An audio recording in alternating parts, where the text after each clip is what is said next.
pàtàkì bí irú ti orúkọ là ń pè irú wọn. Ó mà kú ọdún o. Sheikh Ibrahim Okuwa àṣeyẹ tó ní. Àṣeyí sàmọ́dún ọdún ayọ̀ ló mọ báwọn ṣe lágbára Ọlọ́run wọn bá. Ẹ bá mi pè é bí ológun ẹ̀rọ.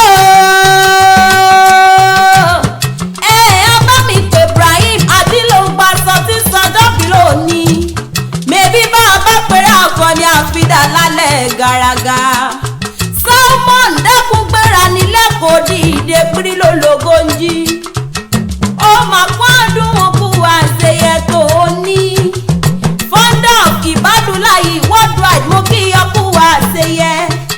Àṣeyí sàmọ́dún ọdún ayọ̀ ló mọ̀ sí lágbára Ọlọ́run wọn bá. Orógbó ló ní ògbó sáyé. Òbí ló lóhun abígbọ́ tàrùn dànù fún ẹ. Ó wọ́n níyàwó rẹ̀ lọ́lá Ẹlẹ́dùmarè o. Èrò tí rògbò èrò tí ròdò o.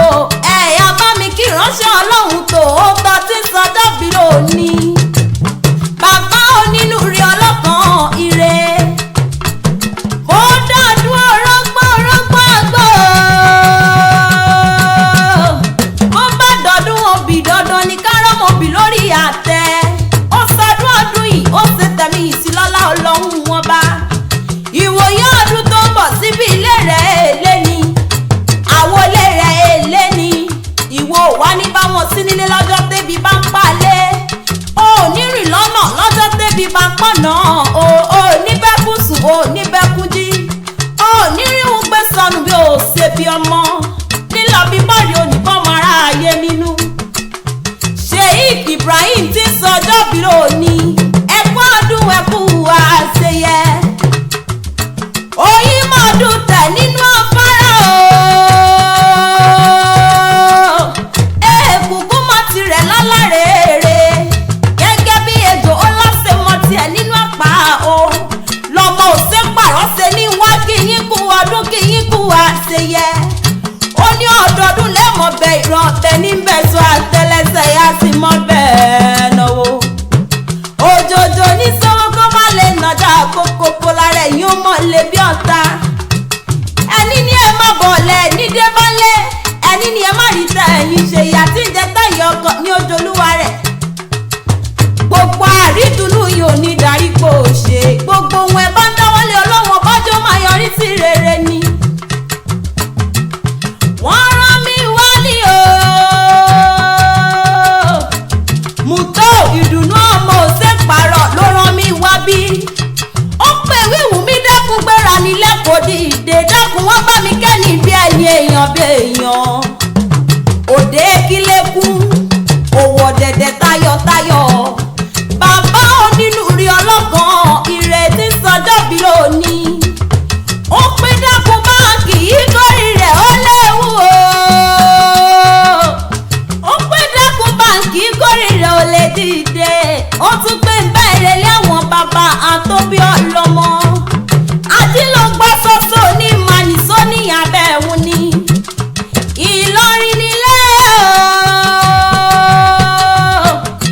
Ìlọrin àfọ̀já inú dùdú yọ tí ń jẹ́ mọ́rílé wá. Sheikh Adílógbà ṣoṣo tí ń gbọ́ dídùn ẹnu mi. Ìlú tóbi tó yẹ wọn ò léegun rárá ẹ̀sìn léegun lé bàbá àtòbí ọlọ́mọ. Àfọ̀kọ̀ lóró bẹ́ẹ̀. Wọn kì í jà nínú ilé àwọn bàbá àtòbí ọlọ́mọ kéwú ni wọ́n ké. Ẹ̀yin lọ́mọ akéwúdọ́lá o. Ọmọ akéwúdọ́lá ọmọ ṣàdúrà àgbọ̀rẹ̀ nínú ilé àwọn bàbá àtòbí ọlọ́mọ. Ọmọ òpó kọ̀rọ̀ bí títí ń bẹ lálùdí Ọ̀yọ́.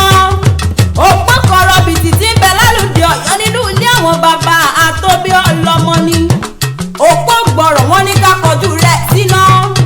Iná tí ó gbọ̀rọ̀ wọ́n ní akọjú rẹ̀ sómi mẹ́bí nínú ilé àwọn bàbá tirẹ̀ ni. Omi tí ó gbọ̀rọ̀ wọ́n ní àfipọ̀ ọtí líle. Ọtí líle tí ó gbọ̀rọ̀ wọ́n ní àfipọ́mọ tó burú.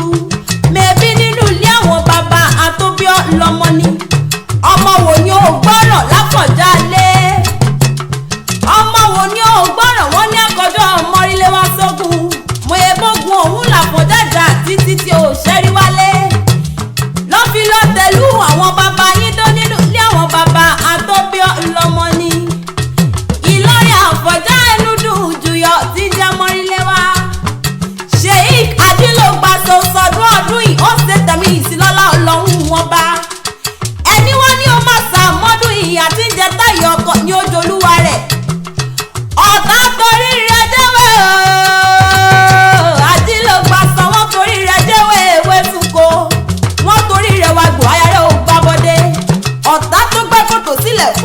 yanjú yìí sí.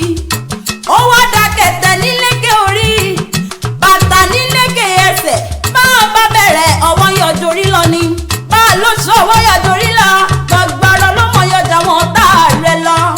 Ó wá ní tètè kú mo ti rójú ọ̀la lójú rẹ̀, ó ní tẹnugbó bí ọ̀wọ́ o, àrídùnnú rẹ̀ ò ní darí pòṣe. Happy birthday to you o. Sheikh Ajílógbàsọ tí ń sọjọ́ bí lónìí. Èmi ní bàbá wọn bí ọ lè rè pé talẹ́ni tó kọrin ewì sí ọ létí látẹ̀kan. Èwí Wùmí Àdùkẹ́ lórúkọ tèmi. Àṣẹ ìsọmọdún o. Ìránṣẹ́ Ọlọ́run tó ó tọdún rẹ̀. Ọdún ayọ̀ ló mọ̀ báwọn ṣe lágbára Ọlọ́run.